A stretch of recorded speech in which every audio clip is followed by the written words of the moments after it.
وہ کیا کہا کرتے تھے؟ اللہ کے نبی صلی اللہ علیہ وسلم کی مشہور و معروف حدیث ہے، میرے پیغمبر نے کہا تھا لعل بنی ھذا سید، میرا بیٹا یہ حسن سردار ہے، لعلہ یصلح بین فئتین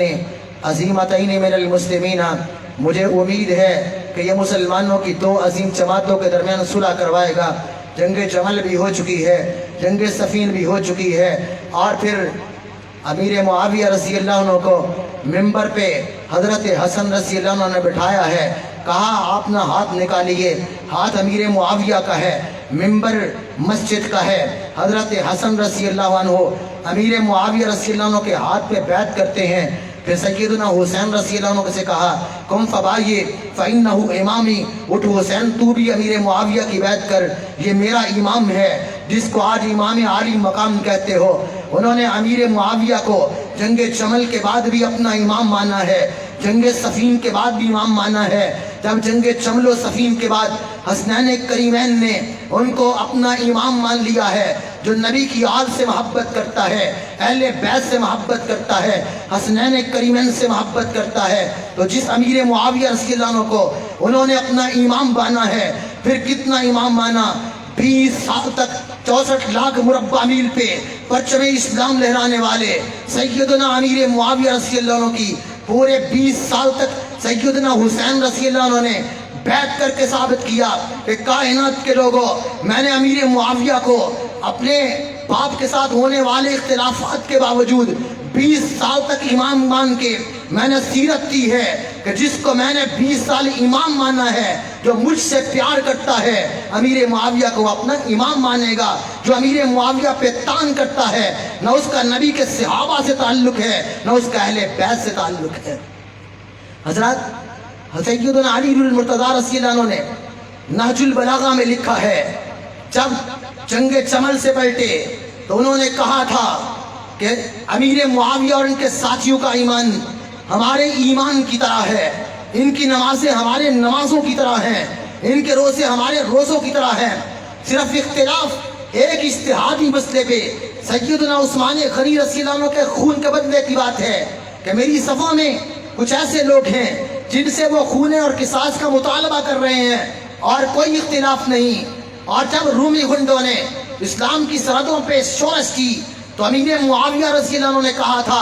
ان کو بدترین الفاظ سے یاد کرتے ہوئے کہا کہ علی میرے قریبی ہیں، اگر تم نے کوئی شورش کی تو میں آج ہی جا کے امیر معاویہ رضی اللہ عنہ کے ہاتھ پہ بیعت کر کے میں تمہاری سرحدوں کو ملیا میٹ کر کے زمینیں تنگ کر دوں گا، میرا علی سے کوئی اختلاف نہیں ہوگا۔ رحماء بینہم، صرف ایک معمولی مسئلے سے اجتہادی اختلاف ہوا، اللہ ذوالجلال والاکرام نے اجتہاد کو بھی نیکیاں بنا دیا۔ مجھے اور آپ کو آج ان پہ تان کرنے کا کوئی حق نہیں ہے۔ اللہ ذوالجلال والاکرام نے ان ہستیوں کو معاف کر دیا ہے، ان کی لغزشوں کو معاف کر دیا ہے۔ اس کے بعد بھی وہ کہتے تھے، سیدنا علی المرتضیٰ رضی اللہ عنہ نے کہا تھا، مصنف ابن ابی شیبہ میں موجود ہے، وہ کہا کرتے تھے کاش میں ان جنگوں سے 70 سال پہلے اس دنیا سے جا چکا ہوتا، کاش میرا وجود نہ ہوتا، کاش میں ان کے اندر اپنے ہاتھوں کو آلود نہ کرتا۔ وہ اللہ ذوالجلال والاکرام سے سمجھتے تھے کہ یہ کوئی کفر اسلام کے مارکے نہیں، لیکن اس کے بعد واپس میں احترام بھی تھا، تعلق بھی تھا، صلح بھی تھی، محبت بھی تھی۔ اس لیے حضرات صحابہ کا احترام واجب ہے۔ حاکم اللہ ذوالجلال والاکرام ہے، رب نے جنتیں بھی دی ہیں، معاف بھی کر دیا ہے۔ اللہ نے اپنے نبی سے کہا ہے فاعف عنہم، نبی کو معاف کر دو۔ پیغمبر نے ہمیں کہا کہ صحابہ کا برا تذکرہ نہ کرو، تو کائنات میں کسی کو یہ حق ہی نہیں ہے کہ وہ نبی کے صحابہ پہ تبصرہ کرے، حضرات کو کتنے حوالے پیش کرے۔ تحقیق ہم سے کروائیں، ہم بتائیں گے کہ اس کی حقیقت کیا ہے، لیکن آپ کا حق ہے کہ صحابہ کے بارے میں کوئی غلط بات قبول نہ کریں۔ اللہ ذوالجلال والاکرام مجھے اور آپ کو کتاب و سنت، رسول اللہ کی ذات اور صحابہ کے دفاع کی توفیق عطا فرمائے۔ وآخر دعوانا الحمدللہ رب العالمین۔